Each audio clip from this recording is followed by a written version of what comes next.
లేవియాకాండము 23వ అధ్యాయము. మరియు యెహోవా మోషేకు ఇలాగు సెలవిచ్చెను, నీవు ఇశ్రాయేలీయులతో ఇట్లనుము, మీరు చాటింపవలసిన యెహోవా నియామక కాలములు ఇవే. ఈ కాలములయందు మీరు పరిశుద్ధ సంఘములుగా కూడవలెను. నా నియామక కాలములు ఇవి. 6 దినములు పని చేయవలెను. వారము వారము 7వ దినము విశ్రాంతి దినము. అది పరిశుద్ధ సంఘపు దినము. అందులో మీరు ఏ పని అయినను చేయకూడదు. మీ సమస్త నివాసములయందు అది యెహోవా నియమించిన విశ్రాంతి దినము. ఇవి యెహోవా నియామక కాలములు. నియమించిన కాలములను బట్టి మీరు చాటింపవలసిన పరిశుద్ధ సంఘపు దినములు ఇవి. మొదటి నెల 14వ దినమున సాయంకాలమందు యెహోవా పస్కా పండుగ జరుగును. ఆ నెల 15వ దినమున యెహోవాకు పొంగని రొట్టెల పండుగ జరుగును. 7 దినములు మీరు పొంగని వాటిని తినవలెను. మొదటి దినమున మీరు పరిశుద్ధ సంఘముగా కూడవలెను. అందులో మీరు జీవనోపాధి అయిన ఏ పనియు చేయకూడదు. 7 దినములు మీరు యెహోవాకు హోమార్పణము చేయవలెను. 7వ దినమున పరిశుద్ధ సంఘముగా కూడవలెను. అందులో మీరు జీవనోపాధి అయిన ఏ పనియు చేయకూడదని వారితో చెప్పుము. మరియు యెహోవా మోషేకు ఇలాగు సెలవిచ్చెను, నీవు ఇశ్రాయేలుతో ఇట్లనుము, నేను మీకిచ్చుచున్న దేశమునకు మీరు వచ్చి దాని పంటను కోయునప్పుడు మీ మొదటి పంటలో ఒక పనను యాజకుని యొద్దకు తేవలెను. యెహోవా మిమ్మును అంగీకరించినట్లు అతడు యెహోవా సన్నిధిని ఆ పనను అల్లాడింపవలెను. విశ్రాంతి దినమునకు మరుదినమున యాజకుడు దానిని అల్లాడింపవలెను. మీరు ఆ పనను అర్పించు దినమున నిర్దోషమైన 7 పొట్టేలును యెహోవాకు దహన బలిగా అర్పింపవలెను. దాని నైవేద్యము నూనెతో కలిసిన 2/10 వంతుల గోధుమ పిండి. అది యెహోవాకు ఇంపైన సువాసన గల హోమము. దాని పానార్పణము 30 ద్రాక్షారసము. మీరు దేవునికి అర్పణము తెచ్చు వరకు ఆ దినమెల్లా మీరు రొట్టె ఏమి, పేలాలేమి, పచ్చని వెన్నులేమి తినకూడదు. ఇది మీ తరతరములకు మీ నివాస స్థలములన్నిటిలో నిత్యమైన కట్టడ. మీరు విశ్రాంతి దినమునకు మరునాడు మొదలుకొని అనగా అల్లాడించు పనను మీరు తెచ్చిన దినము మొదలుకొని 7 వారములు లెక్కింపవలెను. లెక్కకు తక్కువ కాకుండా 7 వారములు ఉండవలెను. 7వ విశ్రాంతి దినపు మరుదినము వరకు మీరు 50 దినములు లెక్కించి యెహోవాకు క్రొత్త ఫలముతో నైవేద్యము అర్పింపవలెను. మీరు మీ నివాసములలో నుండి తూములో 2 10వ వంతుల పిండి గల 2 రొట్టెలను అల్లాడించు అర్పణముగా తేవలెను. వాటిని గోధుమ పిండితో చేసి పులియబెట్టి కాల్చవలెను. అవి యెహోవాకు ప్రథమ ఫలముల అర్పణము. మరియు మీరు ఆ రొట్టెలతో నిర్దోషమైన 7 ఏడాది మగ గొర్రె పిల్లలను, 1 కోడె దూడను, 2 పెద్ద పొట్టేళ్లను అర్పింపవలెను. అవి వారి నైవేద్యములతోనూ వారి పానార్పణములతోనూ దహనబలి అయి యెహోవాకు ఇంపైన సువాసన గల హోమమగును. అప్పుడు మీరు మేకలలో 1 పోతును పాప పరిహారార్థ బలిగా అర్పించి 2 ఏడాది గొర్రె పిల్లలను సమాధాన బలిగా అర్పింపవలెను. యాజకుడు ప్రథమ ఫలముల రొట్టెలతో వాటిని ఆ 2 పొట్టేళ్లను యెహోవా సన్నిధిని అల్లాడింపవలెను.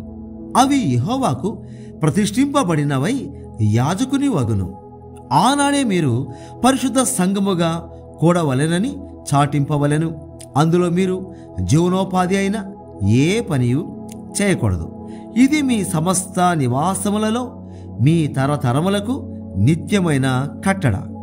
మీరు మీ పంట చేను కోయునప్పుడు నీ పొలం యొక్క ఓరలను పూర్తిగా కోయకూడదు. నీ కోతలో రాలిన పరిగెను ఏరుకొనకూడదు. బీదలకును పరదేశులకును వాటిని విడిచిపెట్టవలెను.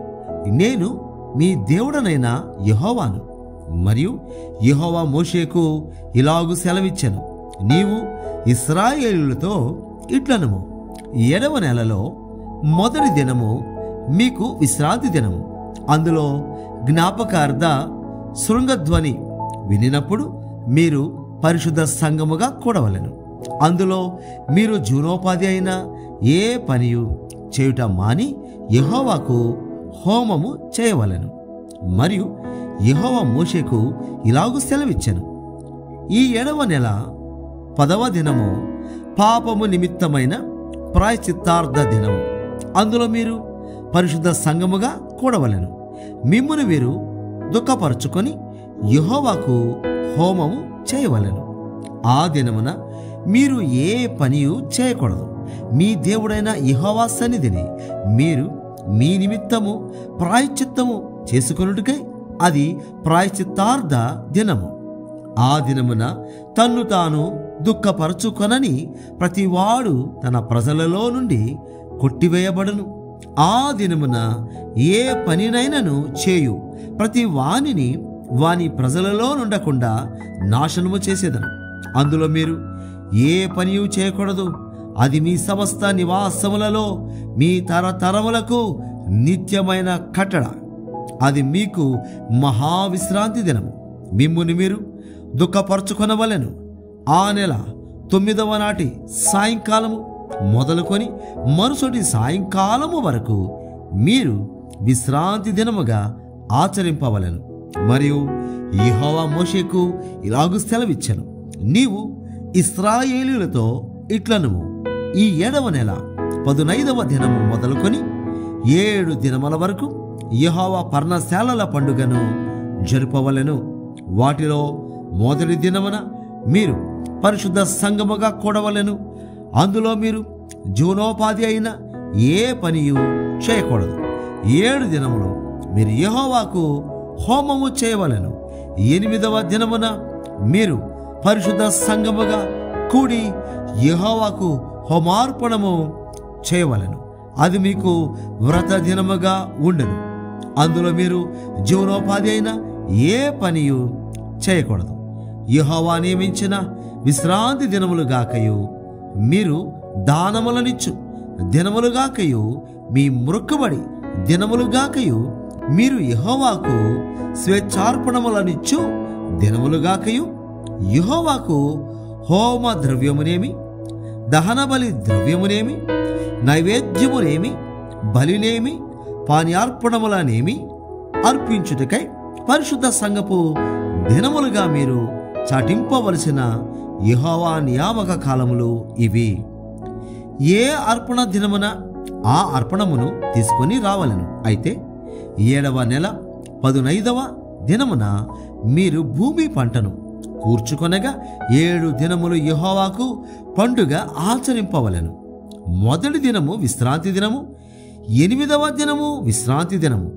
మొదటి దినమున మీరు దబ్బ పండ్లను, ఈత మట్టలను, గుంజి చెట్ల కొమ్మలను, కాలువల యొద్ద నుండి నిరవంచి చెట్లను పట్టుకొని 7 దినములు మీ దేవుడైన యెహోవా సన్నిధిని ఉత్సహించుచుండవలెను. అట్లు మీరు ఏటేటా 7 దినములు యెహోవాకు పండుగగా ఆచరింపవలెను. ఇది మీ తరతరములలో నిత్యమైన కట్టడ. 7వ నెలలో దానిని ఆచరింపవలెను. నేను ఐగుప్తు దేశంలో నుండి ఇశ్రాయేలీయులను రప్పించినప్పుడు వారిని పర్ణశాలలో నివసింపజేసితినని మీ జనులు ఎరుగునట్లు 7 దినములు మీరు పర్ణశాలలలో నివసింపవలెను. ఇశ్రాయేలీయులలో పుట్టిన వారందరూ పర్ణశాలలలో నివసింపవలెను. నేను మీ దేవుడనైన యెహోవాను. అట్లు మోషే ఇశ్రాయేలీయులకు యెహోవా నియామక కాలములను తెలియచెప్పెను. లేవియాకాండము 24వ అధ్యాయము.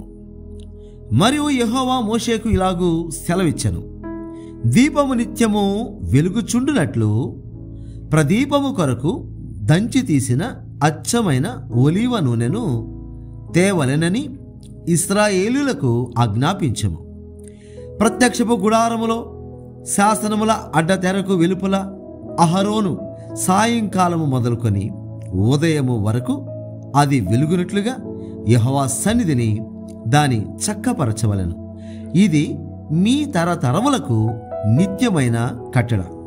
అతడు నిర్మలమైన దీపవృక్షము మీద ప్రదీపములను యెహోవా సన్నిధిని నిత్యము చక్కపరచవలెను. నీవు గోధుమల పిండిని తీసుకొని దానితో 12 భక్ష్యములను వండవలెను. ఒక్కొక్క భక్ష్యమున సేరు సేరు పిండి ఉండవలెను. యెహోవా సన్నిధిని నిర్మలమైన బల్ల మీద ఆరేసి భక్ష్యములు గల 2 దొంతులుగా వాటిని ఉంచవలెను. ఒక్కొక్క దొంతి మీద స్వచ్ఛమైన సాంబ్రాణి ఉంచవలెను. అది యెహోవా ఎదుట మీ ఆహారమునకు జ్ఞాపకార్థమైన హోమముగా ఉండును. యాజకుడు ప్రతి విశ్రాంతి దినమున నిత్య నిబంధనను బట్టి ఇశ్రాయేలీయుల యొద్ద దాన్ని తీసుకొని నిత్యము యెహోవా సన్నిధిని చక్కపరచవలెను. అది అహరోనుకును అతని సంతతి వారికి ఉండవలెను. వారు పరిశుద్ధ స్థలములో దాన్ని తినవలెను. నిత్యమైన కట్టడ చొప్పున యెహోవాకు చేయు హోమములలో అది అతి పరిశుద్ధము. ఇశ్రాయేలీయురాలగు ఒక స్త్రీని ఐగుప్తీయుడగు ఒక పురుషునికిని పుట్టిన వాడొకడు ఇశ్రాయేలీయుల మధ్యకు వచ్చెను.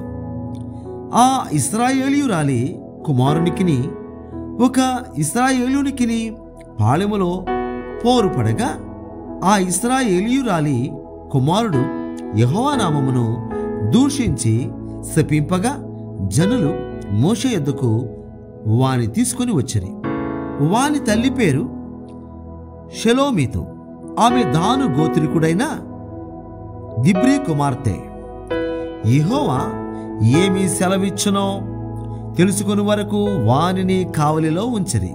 అప్పుడు యెహోవా మోషేకు ఇలాగు సెలవిచ్చెను, శపించిన వానిని పాళెము వెలుపలికి తీసుకొని రమ్ము.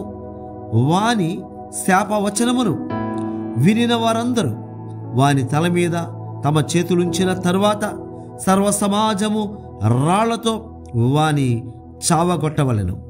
మరియు నీవు ఇశ్రాయేలీయులతో ఇట్లనుము, తన దేవుని శపించువాడు తన పాప శిక్షను భరింపవలెను. యెహోవా నామమును దూషించువాడు మరణశిక్ష నొందవలెను. సర్వసమాజము రాళ్లతోటి వానిని చావగొట్టవలెను. పరదేశీయే గాని స్వదేశీయే గాని యెహోవా నామమును దూషించిన ఎడల వానికి మరణశిక్ష విధింపవలెను. ఎవడైనను ఒకనిని ప్రాణహత్య చేసిన ఎడల వానికి మరణశిక్ష విధింపవలెను. జంతు ప్రాణహత్య చేసినవాడు ప్రాణమునకు ప్రాణమిచ్చి దాని నష్టము పెట్టుకొనవలెను. ఒకడు తన పొరుగు వానికి కళంకము కలుగజేసిన ఎడల వాడు చేసినట్లు వానికి చేయవలెను. విరగొట్టబడిన దాని విషయంలో విరగొట్టబడుడే శిక్ష. కంటికి కన్ను పంటికి పళ్ళు చల్లవలెను. వాడు ఒకనికి కళంకము కలుగజేసినందున వానికి కళంకము కలుగజేయవలెను.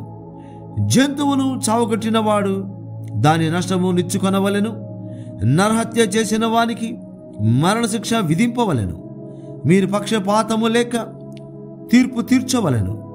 మీలోనున్న పరదేశికి మీరు చేసినట్టు మీ స్వదేశికిని చేయవలెను. నేను మీ దేవుడనైనా యెహోవానని వారితో చెప్పుము అనెను. కాబట్టి మోషే ఇశ్రాయేలీయులతో ఇలాగు చెప్పెను, శపించిన దానిని పాళెము వెలుపలికి తీసుకొని పోయి రాళ్లతో వాని చావగొట్టవలెను. యెహోవా మోషేకు ఆజ్ఞాపించినట్టు ఇశ్రాయేలీయులు చేసిరి. లేవియా కాండము 25వ అధ్యాయము. మరియు యెహోవా సీనాయి కొండ మీద మోషేకు ఇలాగు సెలవిచ్చెను, నీవు ఇశ్రాయేలీయులతో ఇట్లనుము, నేను మీకిచ్చుచున్న దేశములోనికి మీరు వచ్చిన తర్వాత ఆ భూమి కూడా యెహోవా పేరట విశ్రాంతి కాలమును ఆచరింపవలెను. 6 సంవత్సరములు నీ చేను విత్తవలెను.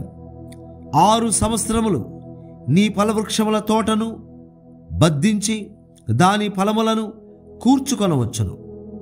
7వ సంవత్సరము భూమికి మహా విశ్రాంతి కాలము, అనగా యెహోవా పేరట విశ్రాంతి సంవత్సరముగా ఉండవలెను. అందులో నీ చేను విత్తకూడదు, నీ ఫలవృక్షముల తోటను శుద్ధిపరచకూడదు, నీ కారు చేల పంటను కోసుకొనకూడదు, శుద్ధిపరచని నీ వృక్ష ఫలములను ఏరుకొనకూడదు. అది భూమికి విశ్రాంతి సంవత్సరము.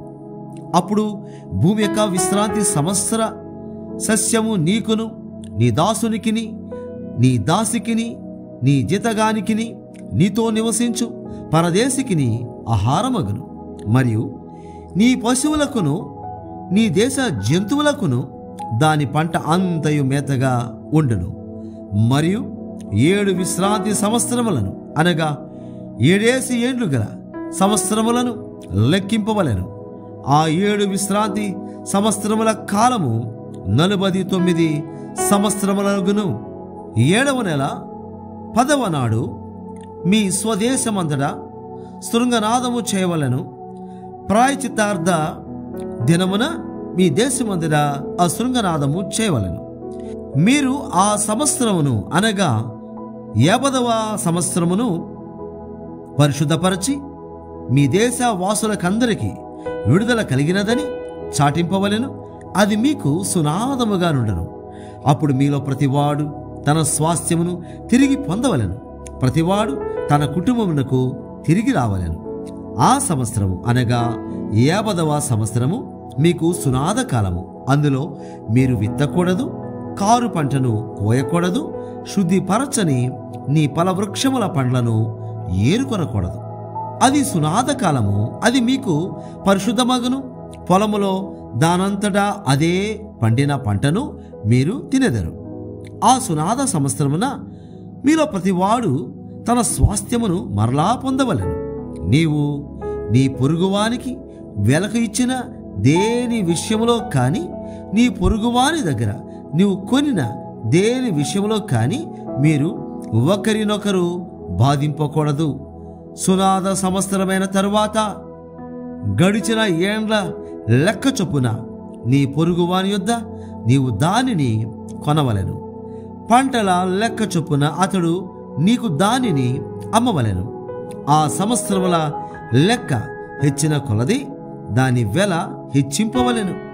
ఆ సంవత్సరముల లెక్క తగ్గిన కొలది దాని వెల తగ్గింపవలెను. ఏలయనగా పంటల లెక్క చొప్పున అతడు దాని నీకు అమ్మును గదా. మీరు ఒకరినొకరు బాధింపగా నీ దేవునికి భయపడవలెను. నేను మీ దేవుడునైన యెహోవాను. కాబట్టి మీరు నా కట్టడలను, నా విధులను గైకొని వాటిననుసరించి నడుచుకొనవలెను. అప్పుడు మీరు ఆ దేశములో సురక్షితముగా నివసించెదరు. ఆ భూమి ఫలించెను. మీరు తృప్తిగా భుజించి దానిలో సురక్షితముగా నివసించెదరు. 7వ ఏట మేము ఏమి తిందము?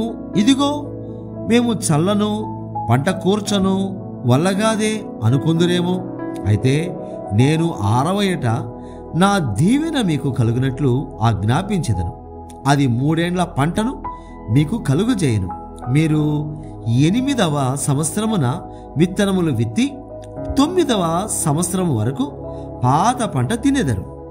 దాని పంటను కూర్చు వరకు పాత దానిని తినేదరు. భూమిని శాశ్వత విక్రయము చేయకూడదు. ఆ భూమి నాదే.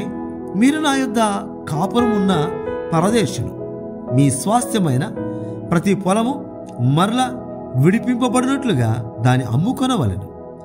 నీ సహోదరుడు బీదవాడై తన స్వాస్థ్యములో కొంత అమ్మిన తరువాత అతనికి సమీప బంధువుడు విడిపింప వచ్చిన ఎడల తన సహోదరుడు అమ్మిన దానిని అతడు విడిపించెను. అయితే ఒకడు సమీప బంధువుడు లేకయే దాన్ని విడిపించుకొనుటకు కావలసిన సొమ్ము సంపాదించినడల దానిని అమ్మినది మొదలుకొని గడిచిన సంవత్సరములు లెక్కించి ఎవరికి దానిని అమ్మెనో వారికి ఆ శేషము మరలా ఇచ్చి తన స్వాస్థ్యమును పొందును. అతనికి దాని రాబట్టుకొనుటకై కావలసిన సొమ్ము దొరకని ఎడల అతడు అమ్మిన సొత్తు సునాద సంవత్సరము వరకు కొనిన వాని వశంలో ఉండవలెను. సునాద సంవత్సరమున అది తొలగిపోవును. అప్పుడతడు తన స్వాస్థ్యమును మరలా నొందును. ఒకడు ప్రాకారము గల ఊరిలోని నివాస గృహమును అమ్మినడలా దాని అమ్మిన దినము మొదలుకొని నిండు సంవత్సరములోగా దాని విడిపింపవచ్చును. ఆ సంవత్సర దినములోనే దాని విడిపించుకొనవచ్చును. అయితే ఆ సంవత్సర దినములు నిండక మునుపు దాని విడిపింపని ఎడల ప్రాకారము గల ఊరిలోనున్న ఆ ఇల్లు కొనిన వానికి వాని తరములకు అది స్థిరముగా నుండును. అది సునాద కాలమున తొలగిపోదు. చుట్టూను ప్రాకారములు లేని గ్రామములలోని ఇండ్లను వెలి పొలములుగా ఎంచవలెను. అవి విడుదల కావచ్చును. అవి సునాద కాలములో తొలగిపోవును. అయితే లేవీయుల పట్టణములు అనగా వారి స్వాధీన పట్టణములలోని ఇండ్లను విడిపించుటకు అధికారము లేవీయులకు శాశ్వతముగా ఉండును. లేవీయుల పట్టణముల ఇండ్లు ఇశ్రాయేలీయుల మధ్యనున్న వారి స్వాస్యము గనుక ఒకడు లేవీయుల యొద్ద ఇల్లు సంపాదించిన ఎడల పిత్రార్జిత పట్టణములో అమ్మబడిన ఆ ఇల్లు సునాద సంవత్సరమున తొలగిపోవును. వారు తమ పట్టణముల ప్రాంత భూములను అమ్ముకొనకూడదు. అవి వారికి శాశ్వత స్వాస్థ్యము. పరవాసి అయినను అతిథి అయినను నీ సహోదరుడొకడు బీదవాడై నిరాధారుడై నీ యొద్దకు వచ్చినడలా నీ వానికి సహాయము చేయవలెను. అతడు నీ వలన బ్రతుకవలెను. నీ దేవునికి భయపడి వాని యొద్ద వడ్డీనైనను తీసుకొనకూడదు. నీ సహోదరుడు నీ వలన బ్రతుకవలెను. నీ రూకలు వానికి వడ్డీకియకూడదు. నీ ఆహారమును వానికి లాభమునకియ్యకూడదు. నేను మీకు కనాను దేశమునిచ్చి మీకు దేవుడగనట్లు ఐగుప్తు దేశములో నుండి మిమ్మును రప్పించిన మీ దేవుడనైన యెహోవాను. నీ యొద్ద నివసించు నీ సహోదరుడు బీదవాడై నీకు అమ్మబడిన ఎడల వాని చేత బానిస సేవ చేయించుకొనకూడదు. వాడు జీతగాని వలెను పరవాసి వలెను నీ యొద్ద నివసించు సునాద సంవత్సరము వరకు నీ యొద్ద దాసుడిగా ఉండవలెను. అప్పుడతడు తన పితరుల స్వాస్థ్యమును మరలా అనుభవించినట్లు తన పిల్లలతో కూడా నీ యొద్ద నుండి బయలుదేరి తన వంశస్థుల యొద్దకు తిరిగి వెళ్ళవలెను. ఏలయనగా వారు నాకే దాసులయ్యున్నారు. నేను ఐగుప్తులో నుండి వారిని రప్పించితిని. దాసులను అమ్మినట్లు వారిని అమ్మకూడదు. నీ దేవునికి భయపడి అట్టి వానిని కఠినముగా చూడకము. మీ చుట్టుపట్లనున్న జనములలో నుండి దాసీలను దాసులను కొనవచ్చును. మరియు మీ మధ్య నివసించు పరదేశులను నీ దేశములో వారికి పుట్టిన వారిని కొనవచ్చును. వారు మీ సొత్తగుదురు. మీ తర్వాత మీ సంతతి వారికి స్వాస్థ్యముగా ఉండినట్లు మీరు ఇట్టివారిని స్వతంత్రించుకొనవచ్చును. వారు శాశ్వతముగా మీకు దాసులగుదురు. కాని ఇశ్రాయేలులైన మీరు సహోదరులు గనుక ఒకని చేత ఒకడు కఠిన సేవ చేయించుకొనకూడదు.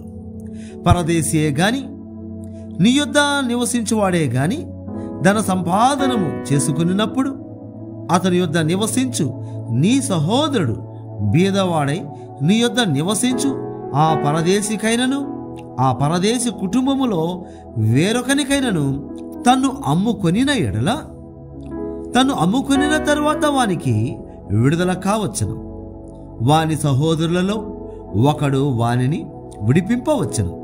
వాని పినతండ్రియే గాని పినతండ్రి కుమారుడే గాని వాని వంశములో వాని రక్త సంబంధియే గాని వాని విడిపింపవచ్చును. కావలసిన క్రయధనము వానికి దొరికినడల తను తాను విడిపించుకొనవచ్చును. అప్పుడు వాడు అమ్మబడిన సంవత్సరం మొదలుకొని సునాద సంవత్సరం వరకు తన్ను కొనిన వానితో లెక్క చూచుకొనవలెను. వాని క్రయధనము ఆ సంవత్సరముల లెక్క చొప్పున ఉండవలెను. తాను జీతగాడై ఉండిన దినముల కొలది ఆ క్రయధనమును తగ్గింపవలెను. ఇంకా అనేక సంవత్సరములు మిగిలి ఉండిన ఎడల వాటిని బట్టి తన్ను అమ్మిన సొమ్ములో తన విమోచన క్రయధనమును మరల ఇయ్యవలెను. సునాద సంవత్సరమునకు కొన్ని సంవత్సరములే తక్కువైన ఎడల అతనితో లెక్క చుచ్చుకొని సంవత్సరముల లెక్క చొప్పున తన విమోచన క్రయధనమును అతనికి చెల్లింపవలెను. ఏటేటికి జీతగాని వలె వాడతని యొద్ద ఉండవలెను. అతడు మీ కన్నుల ఎదుట వాని చేత కఠినముగా సేవ చేయించకూడదు.